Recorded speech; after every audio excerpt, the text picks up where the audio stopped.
السلام علیکم سامعین، آج ہم آپ کو بتائیں گے کچھ عجیب و غریب اقوال جو کہ عورت کے بارے میں کہے گئے۔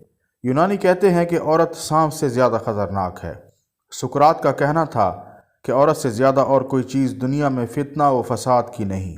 بونا واٹیکر کا قول ہے کہ عورت اس بچھو کی مانند ہے جو ڈنگ مارنے پر تلا رہتا ہے۔ یوحنا کا قول ہے کہ عورت شر کی بیٹی ہے اور امن و سلامتی کی دشمن ہے۔ رومن کیتھولک فرقے کی تعلیمات کی روح سے عورت کلام مقدس کو چھو نہیں سکتی اور عورت کو گرجا گھر میں داخل ہونے کی اجازت نہیں۔ عیسائیوں کی سب سے بڑی حکومت رومۃ الکبریٰ میں عورتوں کی حالت لونڈیوں سے بدتر تھی۔ ان سے جانوروں کی طرح کام لیا جاتا تھا۔ یورپ کی بہادر ترین عورت جون آف آرک کو زندہ جلا دیا گیا تھا۔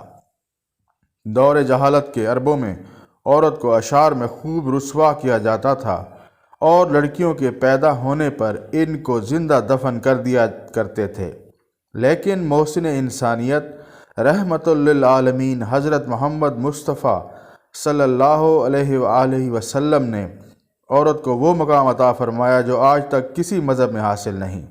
اب اگر عورت ماں ہے تو اس کے پاؤں کے نیچے جنت، بیٹی ہے تو بخشش کا ذریعہ، بیوی ہے تو ایمان کی تکمیل کا ذریعہ، بہن ہے تو غیرت کا ذریعہ۔ صلی اللہ علیہ وآلہ وسلم۔ شکریہ۔